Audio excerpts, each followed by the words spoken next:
Tonight, it's Green Lantern versus Green Lantern, resulting in one of the biggest retcons of the New 52 era. Swamp Thing gets his hand on a monkey's paw, and wouldn't you guess, things don't turn out so good for him. And Omega Man pushes out one of the finest issues, not just of DC Comics, but like comic books as a whole. All that and more tonight on the Not So New 52.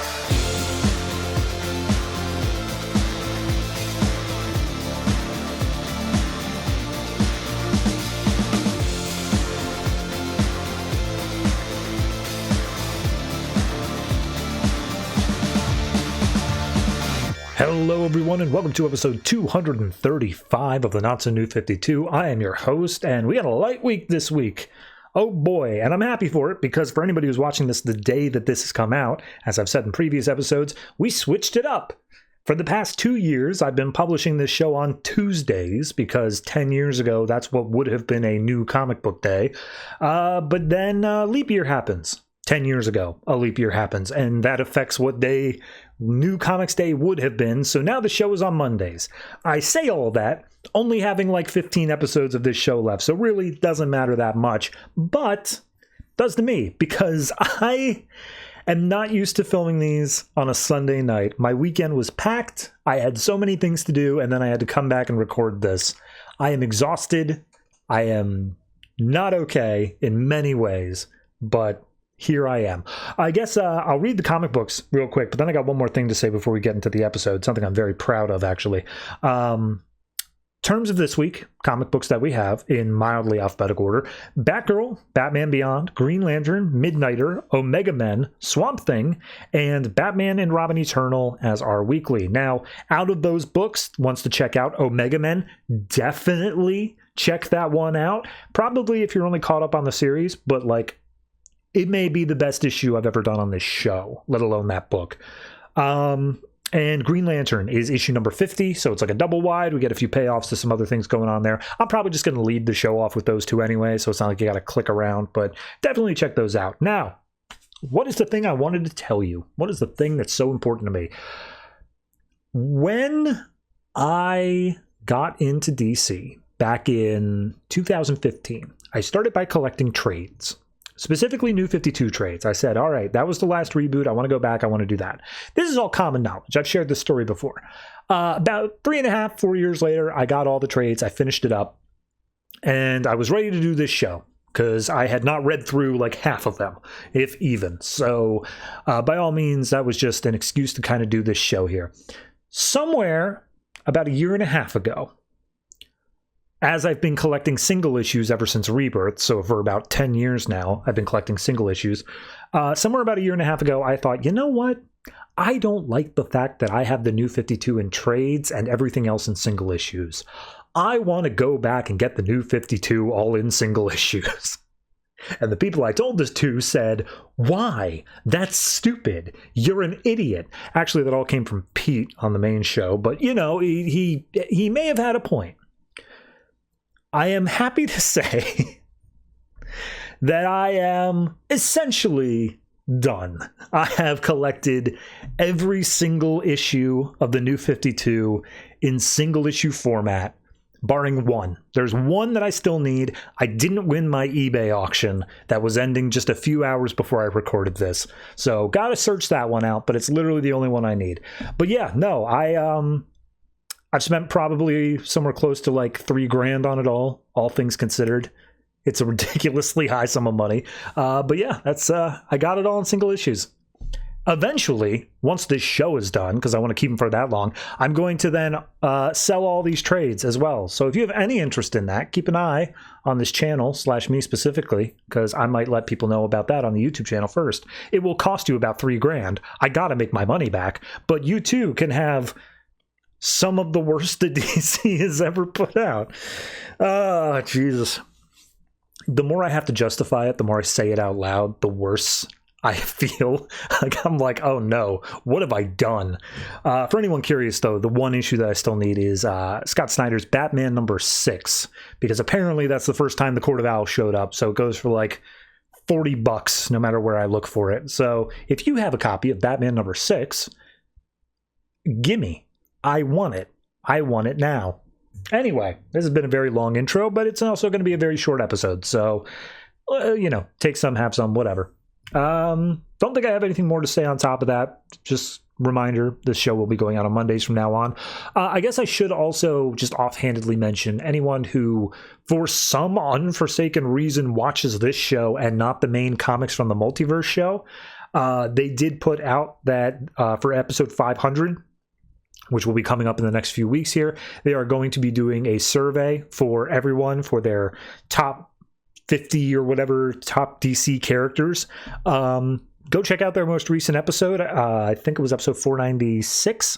There should be a survey link somewhere in there. Or, it will also be posted to the channel. Just keep an eye out for that if you want to participate. I think that's it. I've spoken for like 10 minutes. Probably not that long. But regardless, let's go ahead and get into the comics with... we'll start with Green Lantern. We'll lead off with the big anniversary.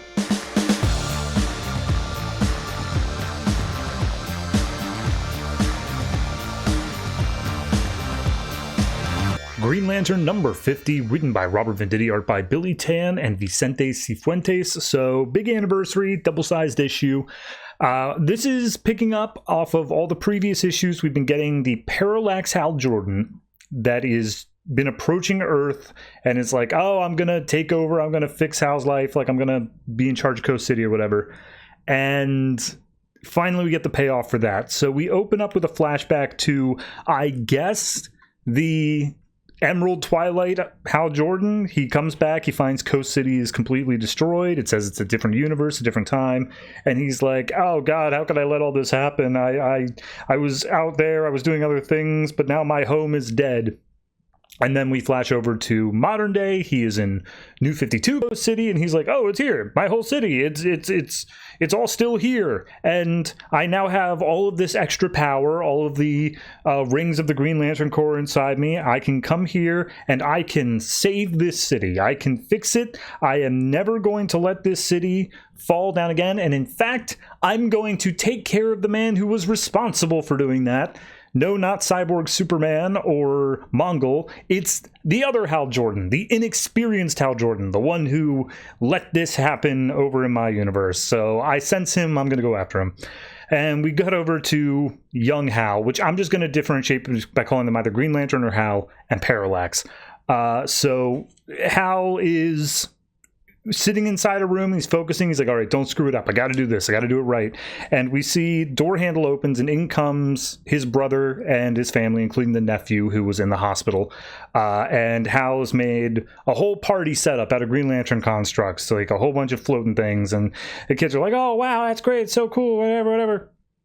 And the brother's like, I gave you money for like real decorations. What do you do with that? And Hal pulls out an RC drone and he's like, here you go. And he's like, oh man, that's awesome. And the brother's like, okay, so it's my money, but you get all the credit for that. And he's like, I'll pay you back. He's like, with what? Space dollars? He's like, I got space booze. And he's like, all right, fair enough. So the kids and the mom go outside to go play with the drone. Hal and his brother sit around and talk. And he's basically like, Hal's all emo. He's just like, oh, look, I know the doctor said he was going to be okay, but like, I should have stopped it. I should have been able to. And the brother's just like, shut up. Just stop with all this.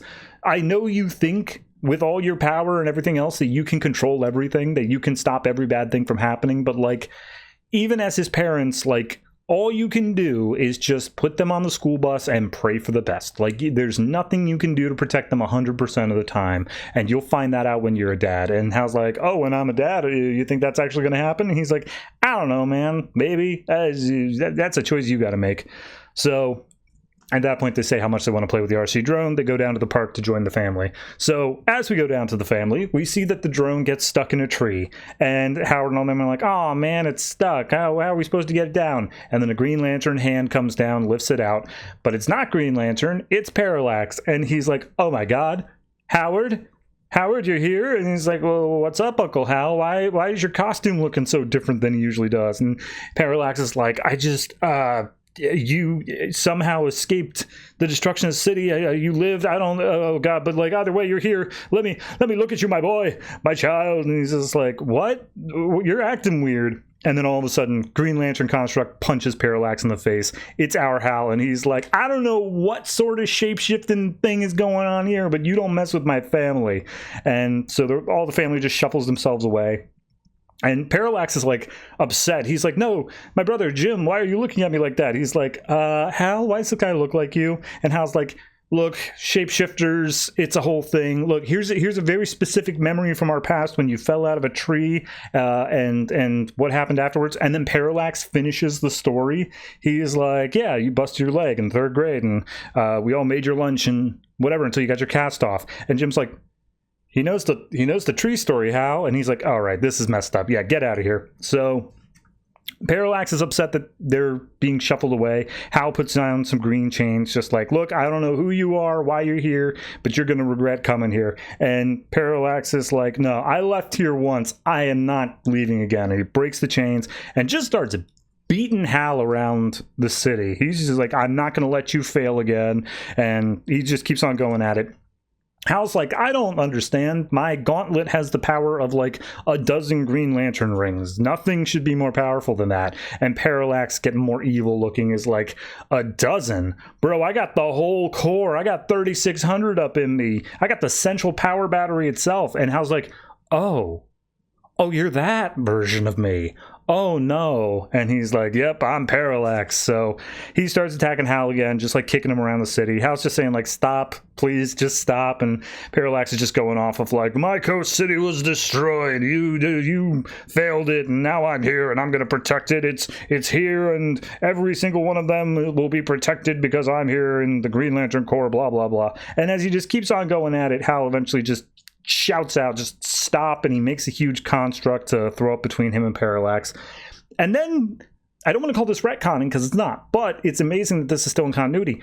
As Parallax is catching his breath, Hal comes up and says, hey, you got it all wrong. That stuff already happened. Coast City was destroyed. I was imbued with the Parallax power, but Coast City was fixed, and then I got better. Like, all that stuff already happened. Whatever you're talking about, like, just know we can fix this. Everything is fixable. You don't have to worry about it. I can help you. Let me figure out what's going on here. And Parallax is like, nope, you're wrong. You're going to fail. It's going to happen again. I'm not letting this happen. And he just sticks like 100 constructs on him all at once. And he's just like, look, believe whatever you want. It's undeniable. I see things so clear. I'm going to take care of things and I'm going to make you witness this. And he keeps saying now he knows that Hal is not strong enough, is not going to be able to do it. There's no way he can do it. And Hal just starts freaking out. He's like, no, you can't know.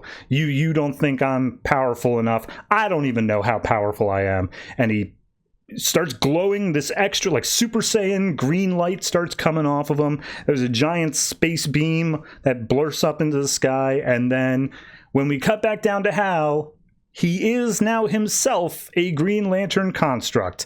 And he's like, you want to know how strong I am? Let's find out. And Parallax is like, this is dumb. You're dumb. I'm going to go get more powerful and I'm going to kick your ass. Bye. And he just zooms off. So Hal's then looking at himself. He's like, what the hell happened? Oh my God. Okay, hold on. I got to focus.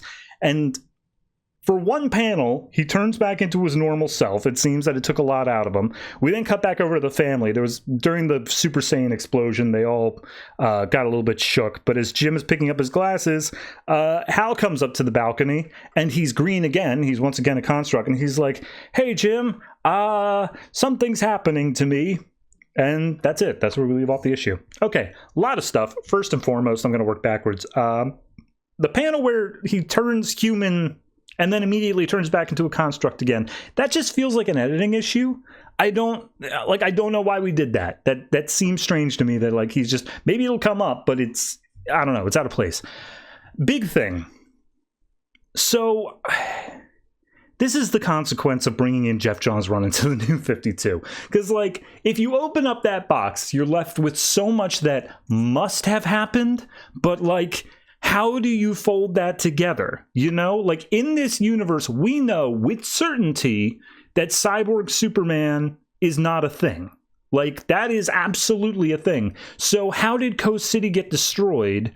Because in the original, it was a byproduct of the Death of Superman arc. Like, it must have happened. It happened somehow. And Hal killed the entire Corps as well and took all their rings. Or maybe he didn't.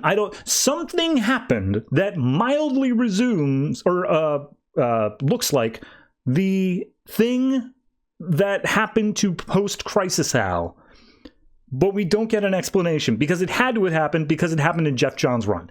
It's so confusing. It's so convoluted. I mean, you can't get away from it except to say, don't bring in Parallax Hal Jordan. Don't mess with the timeline stuff and bring in stuff where you're trying to like fold this over here. You can bring in post-crisis Superman because this is clearly a new Superman that was absolutely new for this. But this is the same Hal as the Jeff Johns run, which is the post-crisis, so you're left in this weird middle area. It's the same thing where when Batman, quote-unquote, died, it's like, well, when did he die? Because if Final Crisis happened, that means tons of other stuff must have happened too. So yeah, I'm harping on this as an absolute nerd for continuity, but like it is something that when he said that, like that all happened, I'm like, wait, how? What? You look like 25. How are you still, what? So yeah, I don't know. I like the issue. I think the issue overall is fine. It's fine, but like it raises so many questions.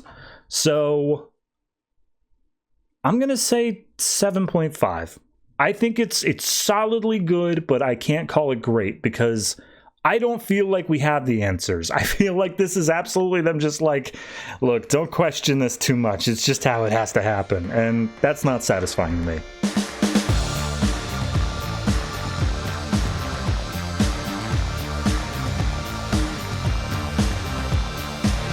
The Omega Men #9, written by Tom King, art by Barnaby Bagenda. So, last issue, we basically got a whole bunch of stuff on Voral, all the things that the people of Vega did, the Chancellor and all that sort of stuff. And it was implied of there's going to be a larger plan. There's like, we need to go do something. But this issue picks up with a peace conference, and I have so many things to say on this issue, but we open up with Scraps saying goodbye to Doc. It's a very heartfelt goodbye, and Callisto's basically like, hey, look, he's the one who like killed all the people here. He needs to stay behind for this. It's for the best. And Scraps is like, yeah, I know, but like he's the only one who showed me any love or kindness after everything happened. I'm just gonna miss him, you know, and all that stuff.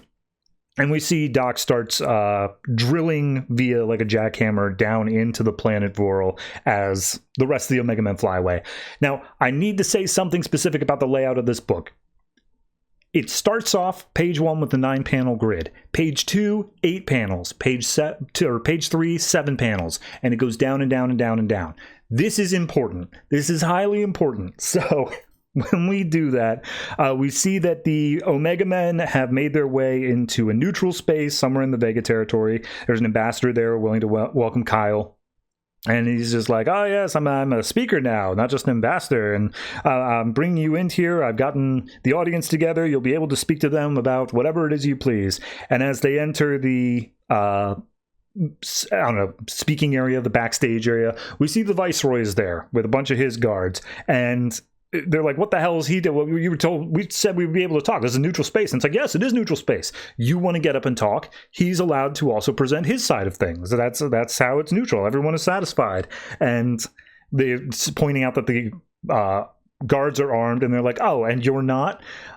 We do see that the Viceroy is currently wearing Kyle's White Lantern ring on his finger at this point, but the Prime Speaker's like, all right, let's go. Let's do this thing. So he opens up the show. He tries making a little joke about Kyle Rayner's history as a Green Lantern. He's like, oh yes, he's the one who mastered every emotion. I particularly could say I'm green with envy.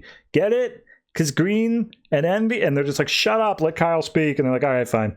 So he gets up there and he's basically like, look, I came into the Vega space to try to broker peace. I talked to the Viceroy, left my ring behind, and then I went to go talk to the Omega Men, and they kidnapped me. They forced me around to all these areas, and they tried to convince me how evil the entire system was, the Citadel was. And to do so, they took me to Voral, and they showed me what happened, that in order to mine for Stellarium, the thing that stops planets from exploding like Krypton, that this planet was essentially wiped out. and it was kept secret, and none of you knew that this was happening. And you see the Viceroy sitting there like fidgeting. He's like, oh, these are lies. These are all blasted lies. And he gets more and more angry, more and more upset about it. He's like, 7 billion people, they were all murdered just for the sake of this. That's not okay. And they asked me to join them, to become them, and then said that I was either with them or against them. I either had to deal with the savagery of the Empire or the savagery of the Revolution. And I said, no, I'm not going to choose. There has to be a third way. The truth and justice way. We can sit down, we can talk about this, and we can come to a way that everyone is happy without violence having to happen. And as he says that, Kat, I'm blanking on her name now, but she gets up and she's like, excuse, I just need to interject. I just need to specifically hop up here. We just got word Doc has reached the center deposit of Stellarium inside of Planet Voral. So just to let you all know, we've got that held hostage. And they're like, oh, she's just jumping up to talk. We should be able to make our stuff now as well. And he's like, no, please, I just want you all to understand, Doc was made to kill as many people as possible, which means he has an incendiary on him. And Stellarium is a highly valuable substance. So if he ignites that, we will blow up the entire Stellarium deposit, and all of the Vega system will just be waiting to become the next Krypton. And we see Doc sitting there with the bomb in his hand, visions of scraps in his eyes. And the people are like, oh, you Callista, you threatening this entire audience? And she says, no, this isn't a threat. And then double page spread, because this entire time, 98765, we get to a single panel of Doc and then a double page spread of the Planet Voral exploding, and all the Stellarium is gone. We go back to a single page spread, and from here we start building up again. We're going one panel, then 2 panels, and so on. So immediately there's a standoff. Everyone in the crowd is freaking out. They're like, oh my god, they killed us all, we're all gonna die. And they're calling like terrorists and fascists and whatever. And Callista's like, if you guys want more Stellarium, you're gonna have to do it in public. You're gonna have to kill an entire planet's worth of people, and you're not gonna be able to hide behind Voral's shield and all that. You're gonna have to do it in public and condemn those people to die. So who's it gonna be, Viceroy? Who are you gonna condemn to death next? And the Omega Man and the Viceroy are standing off, and she's just like, look, Kyle, I appreciate you trying to do it, but there is no third way. This is how it has to happen. So the Prime Speaker tries to get up, tries to arrange for order again, and he's like, no, time for that's over. Guards on my mark, shoot the Omega Men. And Callista and the Omega Men are like, yeah, on his mark, kill all of those men. And Kyle is standing in the middle, just like, guys, please, can we please just stop? Shots fire. He's caught in the crossfire. He gets hit a couple of times, honestly. We see all the Omega Men are just fighting. Scraps tries to lay eyes on the Viceroy because she's like, I am the last sole survivor of Voral. I'm going to put some holes in you. And as Kyle is watching this happen, he's like, all of you just, like, he's bleeding out. He's not doing great. He's like, all of you don't understand. You see it in these black and white terms. You see alpha and omega, black and white, all this stuff. It's a binary for you. But I've seen the whole spectrum. I know there are these colors in between. It isn't so simple. And as Scraps is focusing on fighting off some other guys, the Viceroy does manage to sneak up behind her and stab her, not through the chest, but through the shoulder at the very least. And as Kyle is doing this, he's describing different colors. He's describing the emotional spectrum. And he says, orange for greed for the Viceroy, yellow for fear for Primus, red for rage for Tigor, pink for love for Callista, all of them reacting to Scraps getting hit. Indigo compassion for the floating scraps of Doc out in space. Blue for hope for Scraps as she's still trying to fight even after she's been stabbed. And green for will as Kyle stands up. And the audience is just left looking on. Like, whoever stayed behind, they're just left staring at this, and they're like, oh my god. So finally the Viceroy comes up to Scraps, who is still just kind of like bleeding out, and he's just like, all right, you all get to watch me do this. You all get to watch, yeah, I did this. I took out Voral, I did all that, and I did it for the sake of the Vega system, and god damn it, I do it again. That's what you need me for. That is my job here, is to make the hard decisions that allow you all to sleep. So he does the Jack Nicholson speech at the end of... oh, why am I blanking out? It's not A Few Good Men, is it? It might be. I don't know. Whatever it is. The you can't handle the truth line. So at that point, he's like, all right, back to the colonies, to Vega, save all of you. I'm going to do what I have to do here. And as he's saying that he'll save everyone, the ring slips off of his finger, starts floating away over towards Kyle, and Kyle takes it, and 9-panel grid, but like technically a 1-panel because it's just showing him with the bars in front of him. We see Kyle has become the White Lantern again. However, there's not the lantern symbol, it is instead the Omega symbol. So he's become the Omega Lantern, and that's the issue.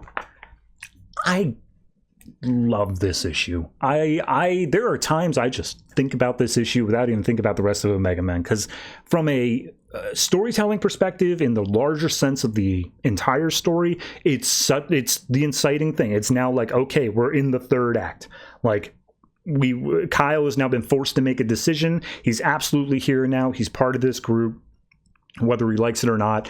The war is now not something that is hidden behind. We have the Omega Men have achieved their goal, essentially, of bringing all of this Vural stuff to light.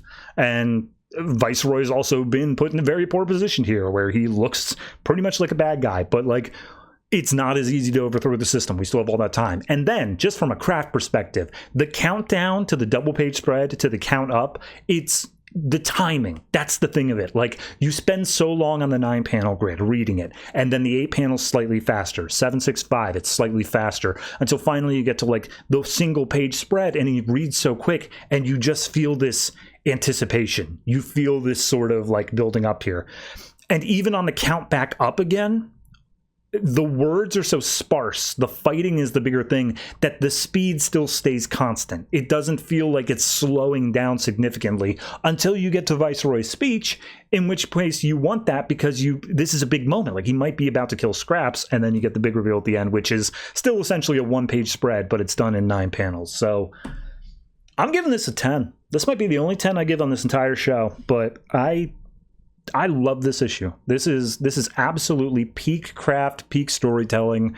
If you don't like it, I don't care about your opinion. So yeah, no, this is a 10. I love this issue.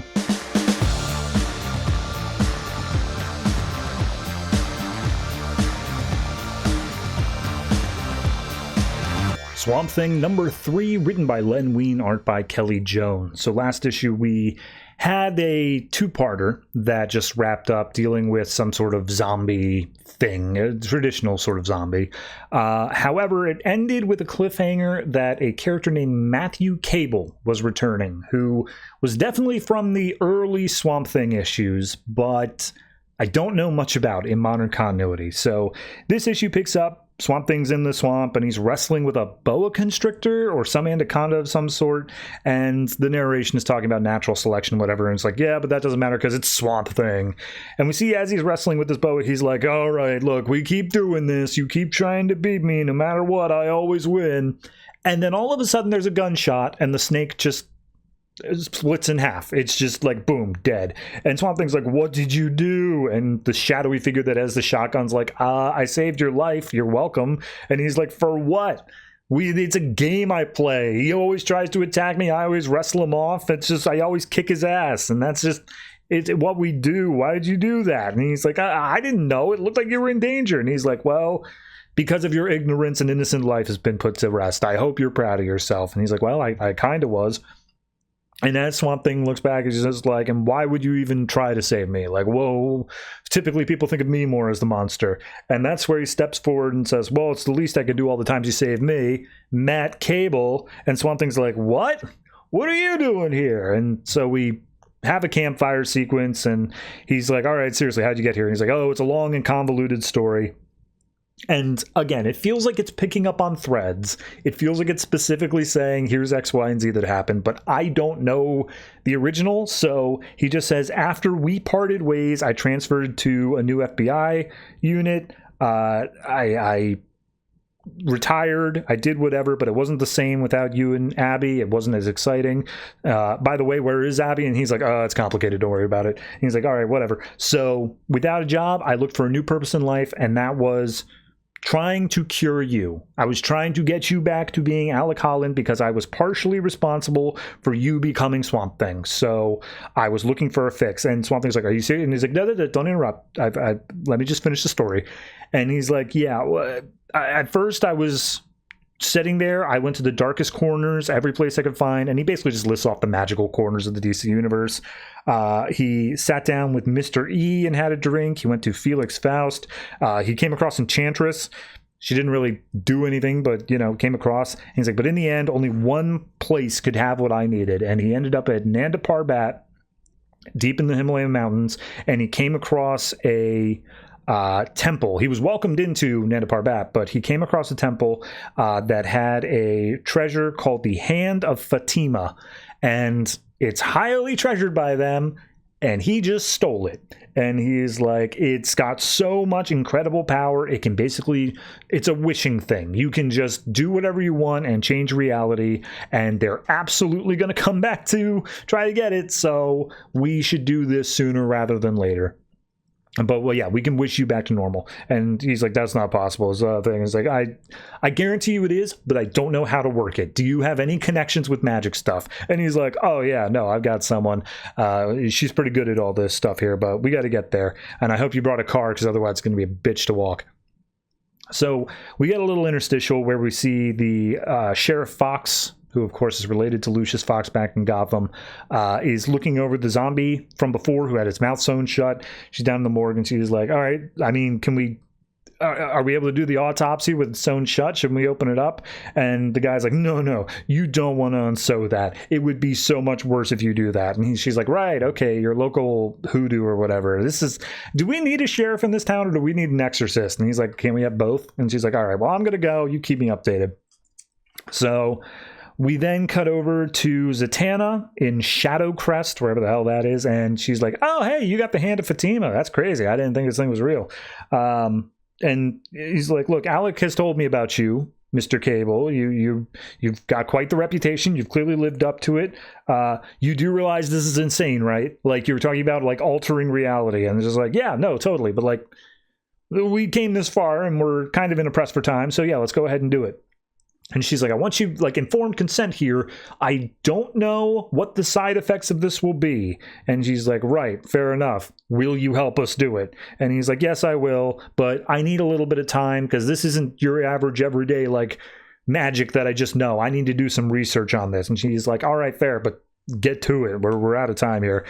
So a couple hours pass. She's deep in the library doing some reading. Swamp Thing walks in, and she's like, oh, yeah, that's not to be disturbed. And he's like, sorry, I'm just bored. What are you doing? She's like, I'm studying. Like, this is old magic. I need to know what I'm doing here. But more importantly, as long as you're here, like, are you sure you want to go through with this? Because, like, there's no going back afterwards.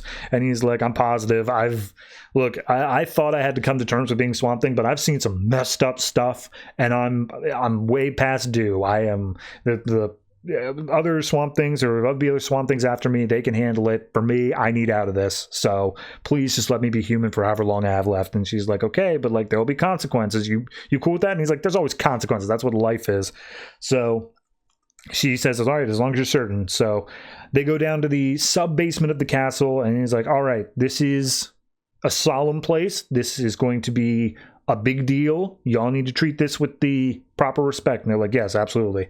And she's like, and again, one last time, this is permanent, and it's not going to be able to change, and there might be consequences. We all good? And Swamp Thing's like, yes. And she turns to Matthew, and Matthew's like, yeah, absolutely, of course. This is my debt to Swamp Thing. And Swamp Thing's like, I'll never be able to repay you. He's like, no, we're even. Like, we're good. You don't worry about it. You won't have to pay me back. So she's like, all right, let's do it. And she starts doing her incantation, and the narration says how it's not just her normal backward speak. This is like the language that existed before life itself existed. It is absolutely beyond our time as humanity. And as the hand is there, because it is just a monkey's paw, essentially, one finger goes down, then another, all the while the body of Swamp Thing starts, like, decaying off of Alec. The human body starts coming through. A storm starts outside. It's all sorts of ridiculous, until finally the final finger goes down. Zatanna collapses under exhaustion, and Alec catches her, and it's like, oh, I've got you. Oh my god, I'm human again. This is great. Z, you did it. I'm human again. Oh, Matt, you crazy bastard, you saved me. And he looks over at Matt, who has now become the new Swamp Thing, and he says, you look surprised. How else did you think this was going to happen? Womp womp. All right. Is Matt evil? Like, is Matt... I don't know enough about Matt. I have no idea. Is he supposed to be evil? I never got that vibe. I mean, he had a little bit of creepiness to him, but not enough to say, like, you know, I'm going to take over the Swamp Thing ability, which was something that was done in the Charles Soule run recently, and that was definitively evil. Like, that was definitively, like, selfish intentions. Is that his goal here? I don't know. I'm looking forward to the rest of it, seeing what we can do. I hope that we take it in a different direction than the Charles Soule run, just because that one... I felt it did it well, but it's already been done and it was very recent. So hopefully we can do something new. Beyond that, yeah, it's a solid issue. It kind of... I don't want to say too slow, because I think that it's got a good pace for the weight of what it is. But like, if you just wrote down what happens in this issue, you get 2 bullet points, where I think you probably should have at least a little bit more. It should be a little more dense than that. So I'm going to say this one is still a solid 7. I'm definitely up for it, but I don't think that it's quite... I don't feel that it's hit its stride as hard as I would like it to. I feel like it's still pulling back a little bit and telling these smaller stories, which is fine, but I don't know. I kind of got spoiled with Swamp Thing just having these grand, epic, like, reality-defining stories. And if that's not what the writer wants to do, so be it. But I'm still coming at it with a 7.5.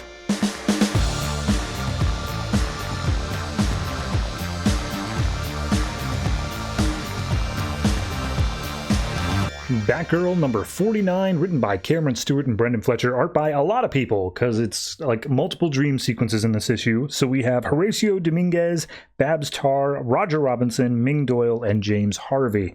So last issue, they discovered we were fighting against a villain named the Fugue, and he has some sort of like memory alteration powers. He also ends up being a guy named Greg, probably.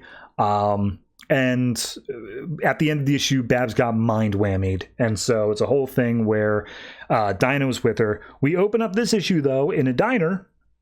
And Frankie is there and is just like, hey, tell me about Greg. How did you meet? Like, literally anything specific. And Babs is like, oh, he was my best friend. There was that thing with the stuff. And she's like, Barbara, Greg is not your friend. He's messing with your head. You don't even know his last name. Like, this is all messed up. And then all the people in the diner start, like, turning and getting ready to attack. They all transform into the Fugue. And Barbara starts freaking out, like, oh my God, what's happening?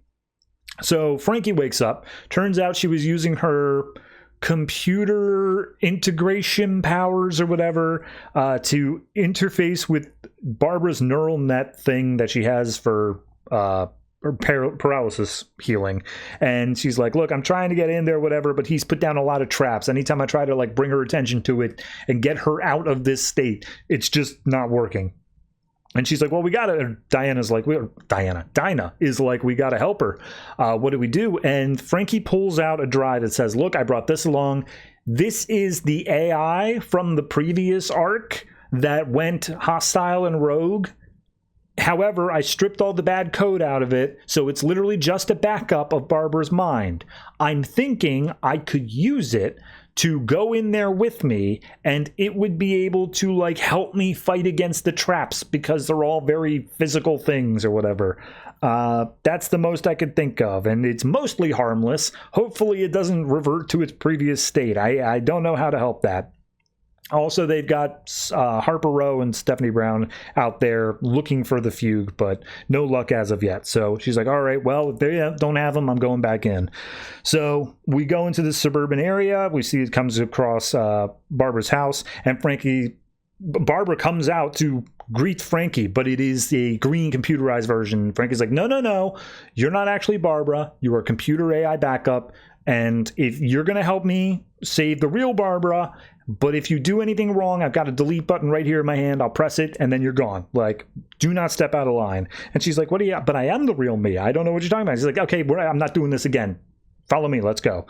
So they go down the street a little bit, and we see a young Barbara is talking to Greg. And she's like, okay, but that that didn't happen. I don't remember that happening. So who's that kid? And then young Greg is like, get out of here. You're messing things up. So starts wrestling with Barbara.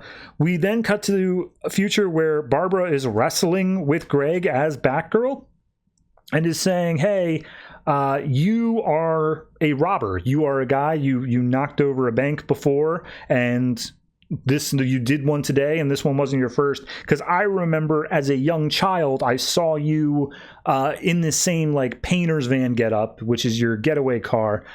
You were whistling the same tune, and he's like, how could you possibly remember that? And he's like, I remember everything.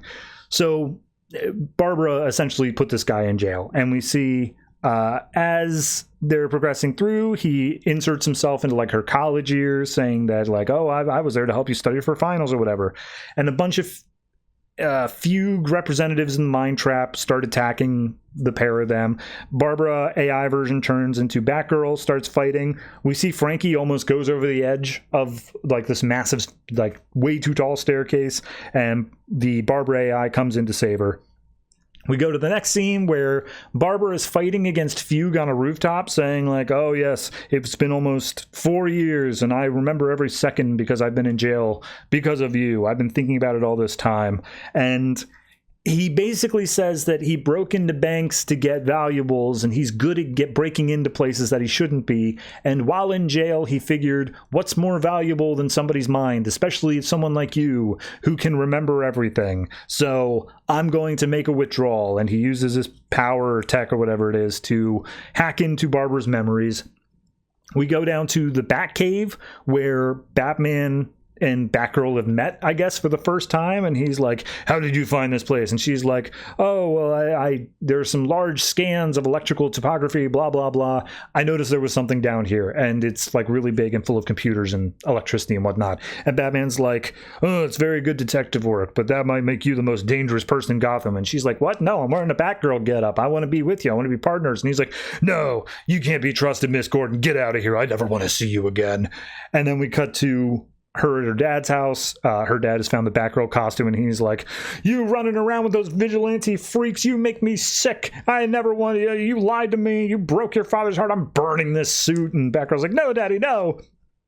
So, you know, all these are modified memories or whatnot, but as they're fighting over the Batgirl suit, Jim Gordon falls out the window, second story, lands on the ground, is just dead. And Barbara's like weeping openly, like, oh god, this happened. And Frankie's like, this didn't happen. Clearly this didn't happen. Like, Jim Gordon's still good. Like, this is clearly all just a problem of what Fugue is doing. So they find Fugue in like the background, and she throws a lamp at him. They continue to try to fight a little bit. AI Barbara, however, is like, so if that's the real me, but like, you're not me, I'm me. And she's just like, hey, AI, I could use some help or else I'll delete you. So she launches into the fight. We see Frankie in the real world is starting to struggle a little bit because of how intense the fighting is. Dinah's trying to get her to focus. And as she's doing so, Frankie's like, wait a minute, this is all just dreamscape stuff. I can use dream logic. So she uses a canary cry to take out all the Fugue things, which has a ripple effect to send Barbara just like going deeper into this dream state. We see all the things that are different here, all the things where Greg was now involved with stuff, how Jim Gordon got like a funeral or whatever. It seems that death in the family still happened, where Joker showed up. I don't know how that happened. But regardless, as she's plummeting down, we see that we're in some sort of mental graveyard, and she is literally inside of her own grave as they're fighting Fugue up top.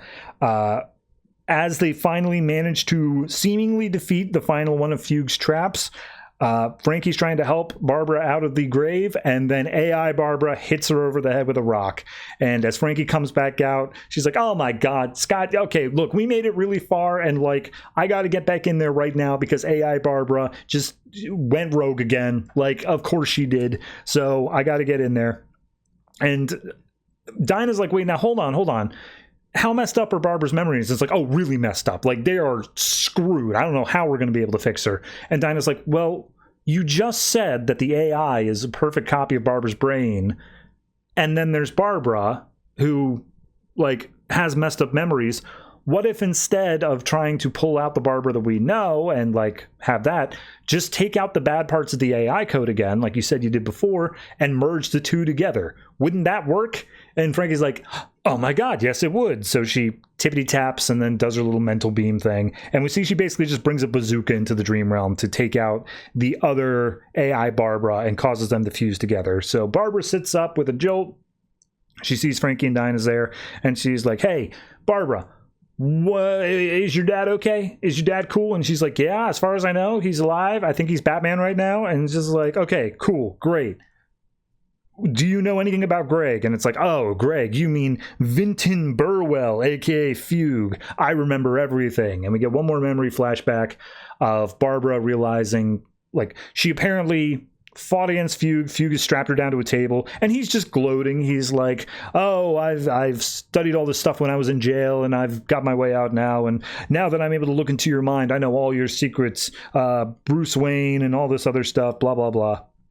And she's like, oh, you're not going to get away with this. And he's like, I've been doing this for weeks. I just say it every single time we have one of our little sessions here because I like gloating. And she's like, yep, you're going to wake up tomorrow and I'm going to be in your apartment. You're not even going to know that I'm like the bad guy. I'm just Greg. No one thinks to blame Greg. And she's like, who are you selling this to? And he's like, oh, you've got plenty of enemies. The motorcycle and the cat lady. Okay, maybe not that many enemies, but I'm going to sell it to them.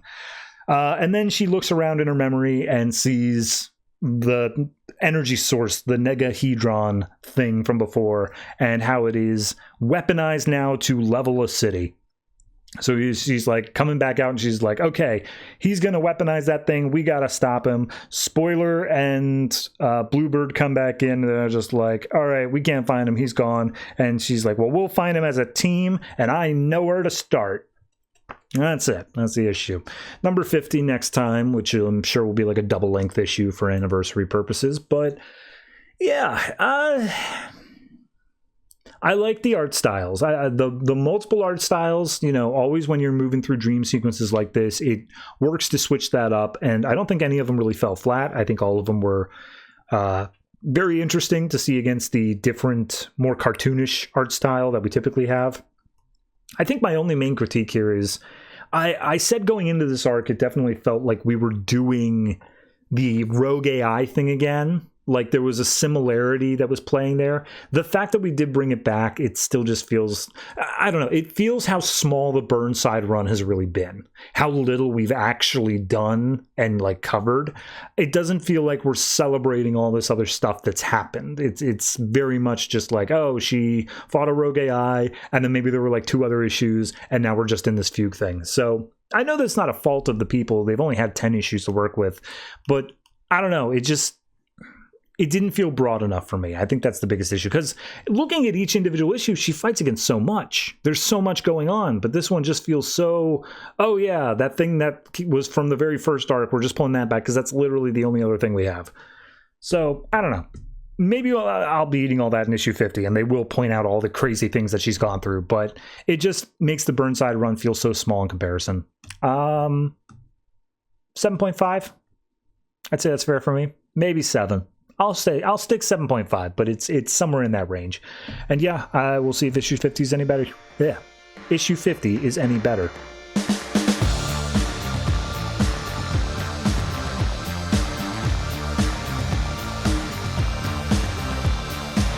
Midnighter number 10, written by Steve Orlando, art by Aiko and Hugo Petrus. So last issue, Suicide Squad. Also, there was another dude there who had Midnighter's powers, but he's no longer a factor, I guess. So we cut open to this issue.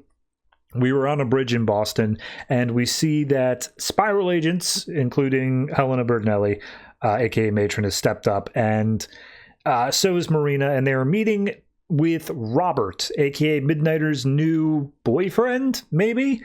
And they're like, hey, Midnighter's gone. He's been taken by the Suicide Squad. You were in the middle of a superhuman fight. How you feeling? He's like, I'm fine. What happened? And she's like, no, you're in shock. And like the Suicide Squad was here. So at that point, he starts freaking out. He's just like, oh, but what about Midnighter? He's gone. What are you going to be doing about that? And he's like, he's a big boy. He can handle himself. He refused to take my tracking stuff, which is exactly what I would be using here. So whatever, he'll be fine. And he's like, look, I don't know a lot about Midnighter as like a superhero, but I do know that he does everything he can to help people despite what was done to him. So like, if you're done trying to manipulate him and use him for your own things, maybe like try to find him before he decides you're part of the problem. So we cut down to the Arctic where there's a Task Force X black site. And we see Midnighters all chained up, and Waller's there, Deadshot's there, and two other randos that have superhuman-looking stuff. And he's just like, all right, so who wants to go first? You talk, I talk, what's happening? And she's just like, I'll talk. You can call me Ms. Waller, or, you know, you call me Amanda, we'll just kick out your teeth. That's fine, too. You broke into one of my places and stole the Perdition pistol. I had plans for that, so now I'm going to decide how I want to use you. And Deadshot's coming up, and he's like, yeah, we can use him as target practice. I'm always like, hey, Deadshot, can you get the hell out of here? Like, I just have a moment with you, just like real quick, just like right outside this door? And she leads him out and just starts chewing him out, just being like, first things first, you don't talk for me. Like, you are absolutely my subordinate, so you don't ever pop off unless I tell you to. And especially if you're done measuring dicks with this guy, because he absolutely smoked you. And Deadshot's basically just like, okay, well, look, this new fixer of yours, he has to go off and do a mission all to himself. Meanwhile, I have to go take care of Bendix, because that was the other thing for anyone who doesn't remember. Henry Bendix is a guy who's making a thing called the Unified, which is horrible. And Waller's like, yeah, well, he's the most important asset we have, so you and the Suicide Squad go take care of Henry Bendix, make sure he's fine, and don't mess it up. And he's like, psh, whatever. So as they go back in, Waller introduces the two other goons. He's like, yeah, look, I take care of Deadshot because he's got a bomb in his neck or whatever. These two, however, my guards, they have special technology or something that says, quote, my guards will turn your skin to salt, crack it off, let you heal, and do it again over and over until you tell me about Spiral. And Midnighter's like, that won't be necessary. And she's like, oh, so you're going to talk? And he's like, no, it won't be necessary because there's not a person on Earth who could torture me more than what I've already gone through to make me talk. And she's like, well, let's find out. And they turn part of his leg skin to, I guess, salt, or at least something that allows it to be ripped off. And she's like, oh, yeah, you want to talk now? And he's just like, you know, I actually like you more than I like Bertinelli, because you bombs in the necks. Like, I wish I would have thought of that there. But here's the thing. I gave her my word that I would like help her out, so that's what I'm going to be doing. And every time that you've been blinking your eyes, I've been vibrating subtly to be able to break out of this place. And she's like, yeah, seriously? You expect us to believe that? He's like, believe it or not, that's what's happening.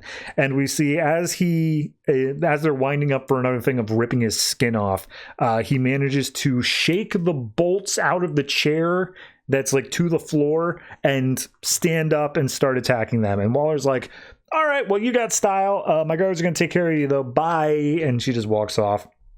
So they start firing off like lightning bolts out of their suit. And immediately he just like bits of the chair through their skulls. And he's like, I'm sorry, did you two say something as they were like shouting? Because I was not listening to you. So we see he goes through. He just starts taking out guard after guard after guard. And he makes his way down to the hangar bay, steals a jet, and he's like, hey, Amanda, look, I'm sure that you've geotagged your tech. Make sure that you know where they all go. And because of that, I know exactly where your Suicide Squad and Bendix are. So I'm going to go ruin their day. And we cut over to the squad, which at this point consists of Harley, Parasite, and Deadshot. And they're there talking to Bendix, and Bendix is just like, you stupid idiots, how you think you can help me? I'm Henry Bendix. Lex Luthor may deal with you cape types. I, however, am above all of that. And Harley's just like, all right, well, you know, no one else would hear you monologuing if we weren't here, so that's a plus for us being here. And then Midnighter comes in. His suit is still in like tatters from all the fights he's been through. But Harley's like glad to see him. Just like, Leatherman, it's you. And just like, yeah, only 3 of you. I guess this is a Suicide Squad. So we see Parasite and Harley try to hop in. Immediately, he takes care of both of them. He, as far as I can tell, hits Parasite with his boot, catches one of Parasite's teeth as it pops out and throws it into Harley's forehead, which knocks her out. So they're both gone, only leaving Deadshot, and he's like, oh, you know, you got pretty good aim there, but you want a real shot at the title? And he's like, oh, yeah, well, how could I resist? So Deadshot pulls out a machine gun and is just spraying like it should be lights out for Midnighter. He's, of course, dodging every single bullet. And he's like, oh, man, there's no way this happens. I do not miss. There's no way. And he's like, look, every time that you chamber a bullet, I'm running this scenario a million times in my head. There's no way that you can hit me if I don't want you to. But there is, in this, only one way to make you scream. Just one way. But I found it. And so he does end up taking a shot. It looks like to the chest. And he lands on top of Deadshot, and Deadshot's like, haha, I hit you. You're not as good as you say you are. And he's like, were you not listening? I said there was a 1 in a million way to make you scream, and I found it. And he grabs hold of Deadshot's hands and crunches both and breaking all of the bones in his hands. And he's like, how did you do that? What? And he's like, yeah, no, you got like middle school fighting talents. Like, that's nowhere near enough for me. So turns out that Harley and Parasite get back up again because Midnighter starts feeling woozy. He's like, wait a minute, hold on, that's not how it's supposed to play. Is that other guy here again? And it's just like, nope, Parasite is draining your abilities, even your upgrades, your computer thing or whatever. He's able to drain those abilities from you. So now he has that and you don't have it anymore. And so Parasite knocks him down. Harley then comes up to finish the job. And as he's blacked out, we hear that they went to go get Bendix again, and they're coming up with something fun for Midnighter. We cut to Midnighter coming up again. He is chained up in the hangar bay of that same plane that he flew in at. He is just zooming higher and higher into the atmosphere. And he's like, all right, well, this doesn't look good, but is that really all you got, Deadshot? We cut over to Deadshot, who's getting his hands fixed up by Bendix with some sort of magic tech, whatever it may be. And basically like, all right, well, Midnighter crushed my hands, joke's on him. Harley, do it. And Harley presses a button, and auto self-destruct activates, and we see the plane explodes. And there's definitely no way he could have made it off the plane. All right. In terms of Suicide Squad use in the DC universe, this is by far and away not one of the worst examples I've seen. I don't think I like it much more than I did last issue. This is fine. It's just not great by any means. Yeah, I don't know. This book is doing the same things. And I think I went through this entire thing last issue as well. But the idea of it being that Midnighter has the one thing. His one thing being his computer allows him to see 10 million blah, blah, blahs, whatever's. Like, there's only so many different ways you can say that before I just have to stand up and throw up my hands and say, I get it. Shut up. Like, do something new. Do anything new with it. The brutal violence is fine. I'm okay with that. And, like, you're doing new creative things with it. But there's only so many ways I can hear him say, I run this scenario a million times, every frame, every second. And I'm like, yeah, that's your power. Does Superman fly around and say, I'm really strong and I can fly and I'm invulnerable? No, he doesn't have to list his damn powers. If you're so uncertain that the audience is going to know what the power set is, then you're not telling your story properly. I think that's my core issue here, is it feels like they're uncertain whether people get Midnighter, which you're 10 issues into this series. People should get Midnighter.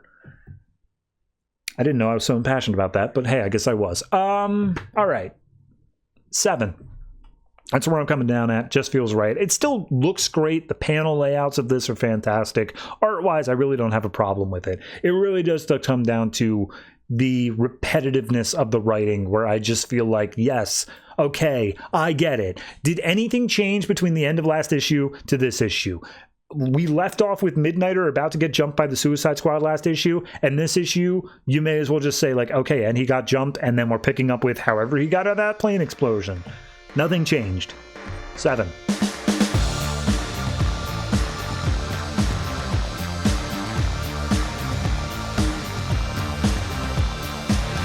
Batman Beyond number 10, written by Dan Jurgens, art by Bernard Chang. So last issue, we met a character named Dr. Cuvier, whatever it may be. I thought he was Sinestro in disguise. Turns out, no, this is just a Batman Beyond villain that I was unfamiliar with. Last issue, we also were seeing that the Justice League was in cryo sleep or whatever, and the Green Lantern ring was headed towards it. So the fighting between Tim and all of these half-animal hybrids is still continuing. It literally does not stop this entire issue, so just assume that's just constantly happening. Meanwhile, Dr. Cuvier is saying, hey, attack the Batman, but don't kill him. I want that suit, or at least, if you got to kill him, just keep the suit fine. So they keep on doing all this stuff, and Batman's basically chewing them out, saying like, hey, why do you help this guy? He turned you into freaks. What are you talking? And they're like, you don't understand how bad our life was. Dr. Cuvier saved us, and saying like, yeah, he's made us better, stronger. We could survive in this world, post Brother Eye and all that stuff. Meanwhile, Cuvier is talking to a hooded tiger figure. And as the fight's continuing on, he's just like, oh, yes, this Bat boy, he does not understand. He doesn't get all this stuff. He has no attributes of the Bat that we've seen before. And Tim realizes that the process is irreversible, all this stuff, and saying how, like, okay, I recognize you guys are strong, fair. But as Cuvier continues talking, he's like, yes, when Brother Eye was turning everybody into cyborgs, a few survived, and so I offered hope by giving them abilities that no mere humans would have. And Cuvier is talking to the hooded tiger, who pulls down the hood to reveal his name is Tufton. For anybody who doesn't know who the hell that is, there's a story called Kamandi, which happens after some great disaster, and there's a Prince Tufton who's a tiger. It's Jack Kirby. Like, just roll with that. Anyway, Tufton says, like, yes, man is weak, adapt or die. So they continue fighting. We then go into the downed watchtower, and we see the Green Lantern ring pierces the cryotube of the Green Lantern there, and it goes onto the finger, and as he wakes up, he's like, oh, you are not our captor, and he shatters the rest of the glass, and he says, oh, who are you? And he's like, I'm Matt McGinnis. You knew my brother Terry. And he's like, oh, yes, the Batman. And he's like, yeah, I'll tell you about all that later. Can you free the others? And we see one by one, he goes down through all the cryotubes. We get Big Barda. She was in this. She's like, oh, I'll kill whoever did this. Warhawk comes out. Next is Marina, a.k.a. Aqua Girl. And they're like, where's Micron? And it's like, oh, Micron, he's still around. Don't worry about it. We'll do whatever. However, before they have a chance to get their bearings, a giant elephant man just pierces through the wall. And he's like, oh, I can hear you. I know what's up. And they say, I literally don't know who's speaking here. This is a lettering issue. They say, focus on the orb. It'll do wonders for your cooperative spirit. I don't know what orb they're talking about. I have no idea. So either way, we go back to Gotham, which of course is dealing with an immigrant problem as all the other cities realize Gotham's still on the map. We see that people outside are like, oh, my child was sick. I hope she'll be fine. There's a doctor out here. He'll do what he can. But then the doctor comes out with a dead body just being like, I'm sorry, we didn't have the medicine. Like, that Gotham wasn't giving it to us. There's nothing else we can do. She didn't stand a chance. Screw those people behind the wall. Meanwhile, inside of Gotham, we see that Mayor Fox is talking with Commissioner Gordon and is like, hey, look, we were sending out some goods to them, but like, these are half empty. Where is the rest? And he's like, hey, your people are the ones who were supposed to pack them, Gordon. What's this all about? And she turns over to the guards who are like, what's up? And the guards are like, there's a lot of people in our ranks who don't think that the other people should deserve it, that Gotham is for Gotham, and like, we shouldn't be sharing with all those outside people. And he's just like, all right, well, regardless, that's wrong. They will follow orders. They are told what they have to do here. So you go ahead, open the gates, and we'll deliver what we can. And one of the guards is just like, no, I can't do that in good faith. Like, we're not going to sell out our own. My kid needs the medicine. Why should they get it instead? And he's like, we are not going to let these innocent people out there suffer. Like, if you can't follow your orders, I expect you to resign. But before anything else can happen, the gate explodes and everyone's knocked on their ass. And then we see all the refugees outside. They put together some form of a battering ram tank, and they say, oh, people are dying out here and you think you can turn a blind eye. From now on, all of this stuff belongs to everyone. So cut back over to Metropolis. Batman is still facing off against the three spliced people and just like, all right, well, what, you got anything else? Anything else I can fight? And all of a sudden there's an explosion behind him, and Big Barda comes out and just punches him up into the sky and says, oh, you work for the Eye, prepare to die. And we see the entire Justice League that's been brought back to life is fighting him, and he's like, wait, what? So he has to dodge around them as they're all trying to kill him, and he's like, look, I know I'm not Terry, I know I'm not McGinnis, but like, I'm still on your guys' side. And they're like, oh, we don't believe that for a second. I mean, just look at you. And he's like, what about me? I look just like Terry. What are you talking about? However, Barda gets a hold on him, holds him up by the neck, and we see that through their eyes, he looks like a Brother Eye cyborg. He looks like he's been converted. So he's like, oh, look, how can you think I'm a cyborg? Micron told me that you guys were dead. You were all converted into cyborgs. How does that happen? And I swear to God, Dr. Cuvier is just like, oh, Brother Eye just lied.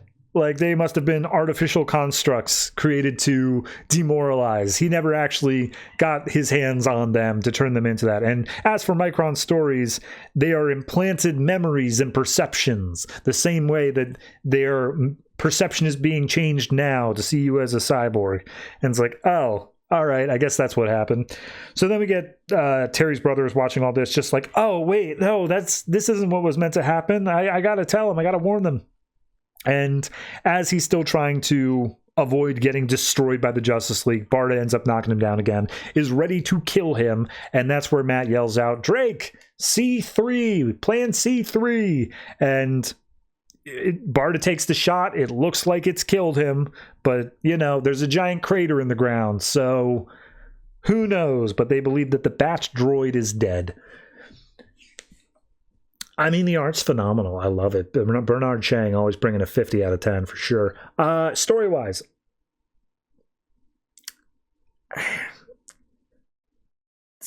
okay.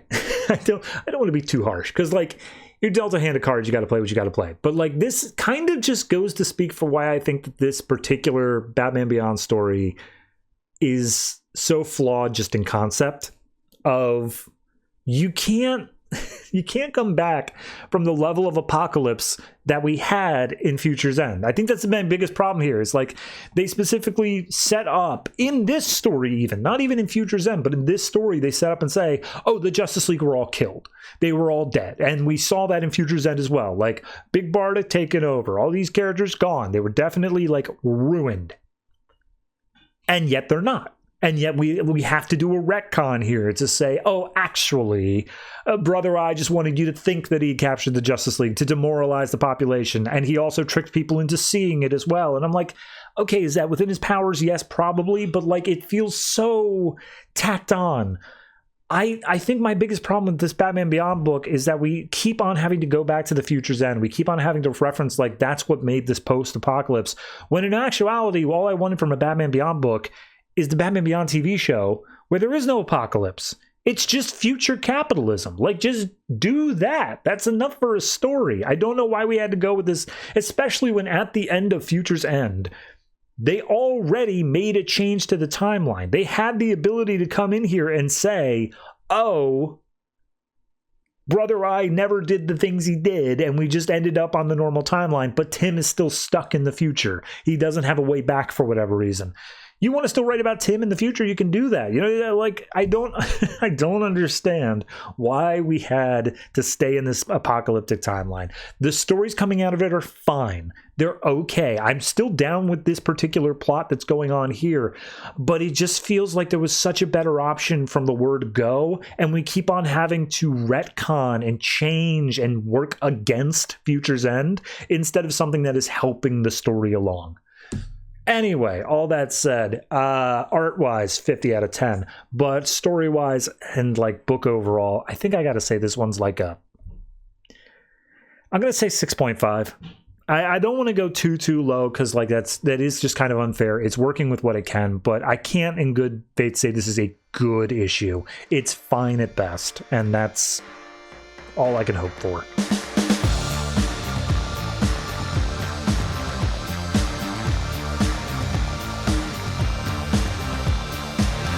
Batman and Robin Eternal number 22, written by Tynion, Snyder, and Valentine, art by Fernando Blanco. Maybe Valentine, now that I say it. Last issue was one of the best issues of the series, in my humble opinion. So this issue picks up out in the Arctic Circle. We see that Mother has set up a base here, and it is run entirely by children. I guess one of the kids messed up before the page even starts, because they say, oh, go ahead, get Adam cleaned up here, don't worry children, no one's gonna follow you. And like some kids are dragging away this boy named Adam. Point being, they're looking at taking over the satellite up in space and then using it to beam down Mother's Ichthys program to anywhere else. And she's saying like, oh, no more loneliness, no more uncertainty, I'm taking away all your fear, Mother is coming. So we see that Orphan, along with, I think it was Poppy was her name, and Harper and Cassandra are all on their way to Mother, and then all the Robins are sitting around inside the Spiral base trying to figure out what to do.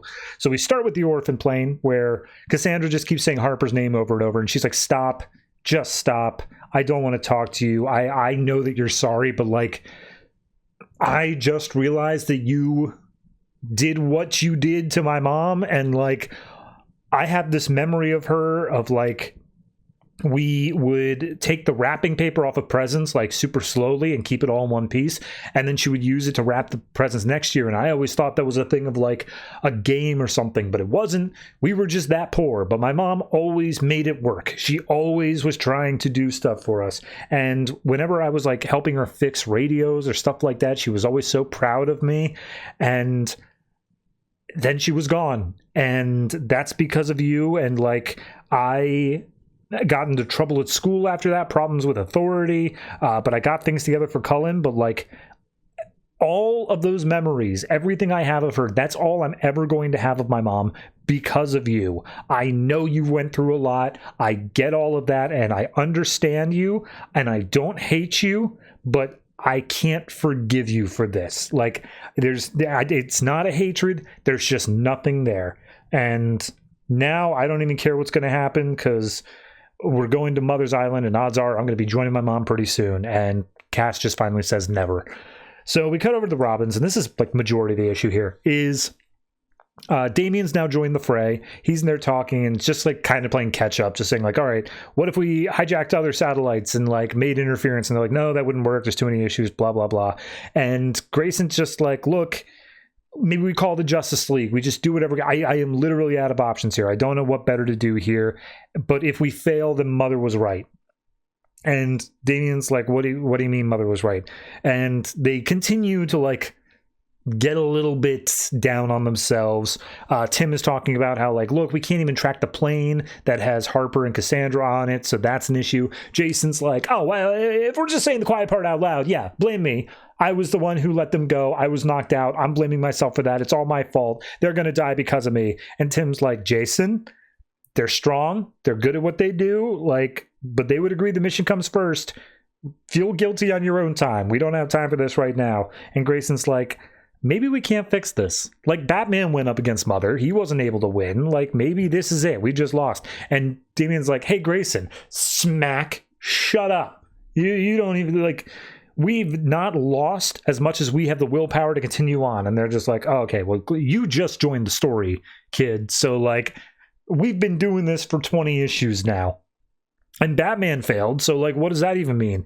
And he's like, don't bring up father as a point of you guys being willing to give up. Like, Jason Todd, the great battler, wants to just submit to this. Tim Drake is somehow at the end of his resources. And what? Did you think that he thought you were hopeless, that you were all nothings or whatever? And Tim is like sarcastically like, oh no, every year in the Christmas card he said how proud of me he was. And he's like, okay, so all of you don't know then. And we get a flashback to Damian and Batman sparring in the cave, and Batman's just giving him little critiques. He's just saying like, watch your momentum, don't swing too fast, all that stuff. And finally Damian has like a killing blow sort of thing, but he gives up sure footing for the killing stroke, and he stumbles off his thing, and Batman grabs him.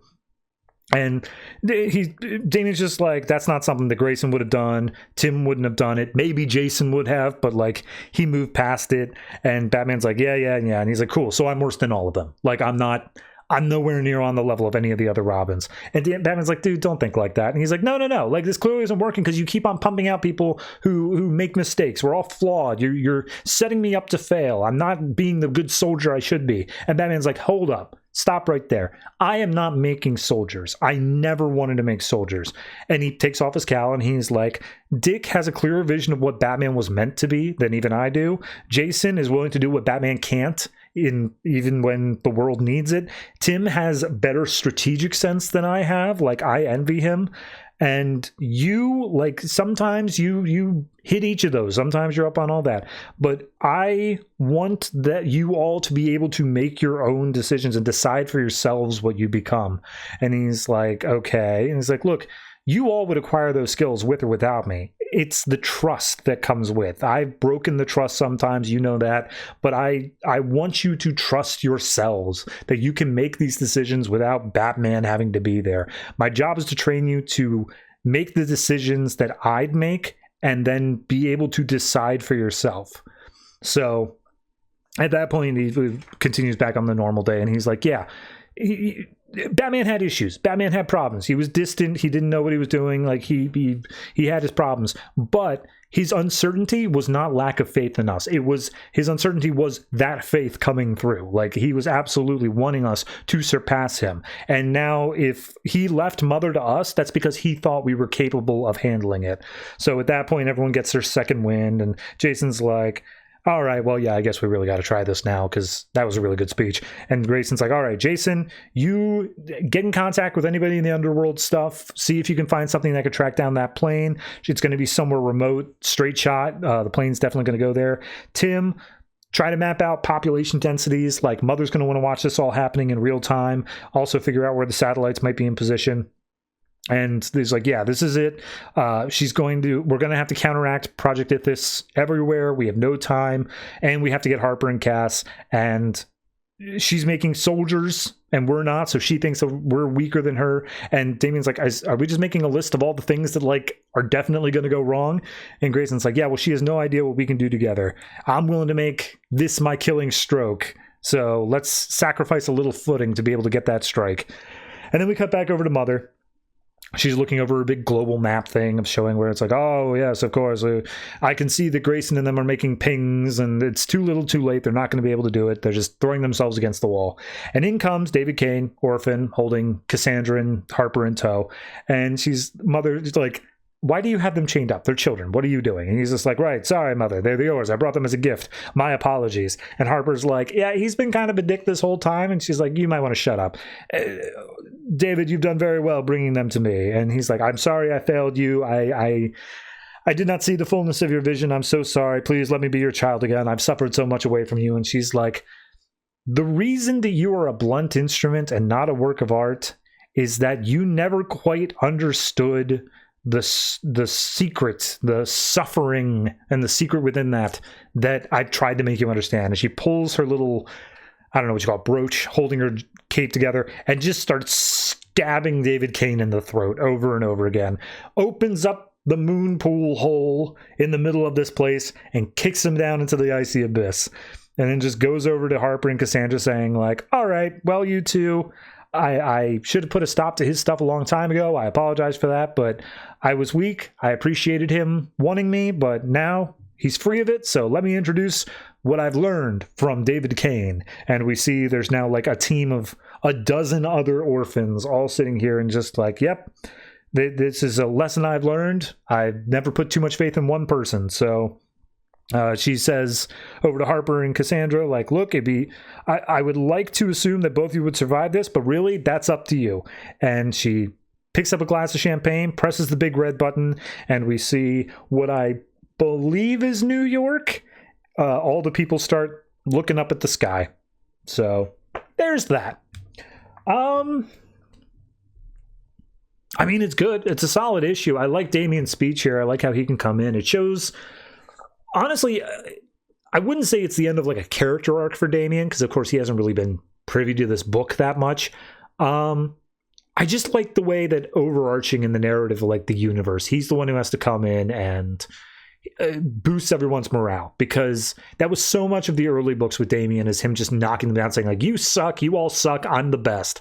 And to see that he considered himself to be like the lowest rung, and Batman's like, no, you all are great in your own ways, here's how you do it. I like that moment. It's solid.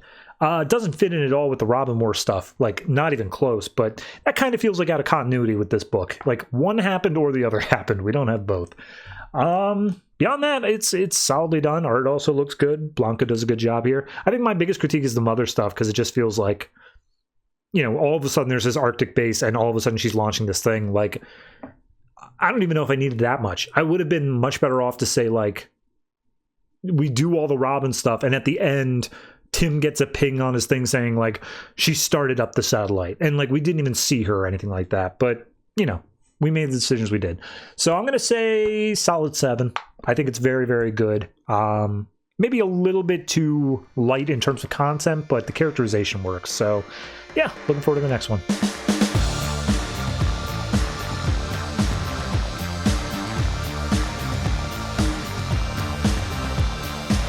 And that's it.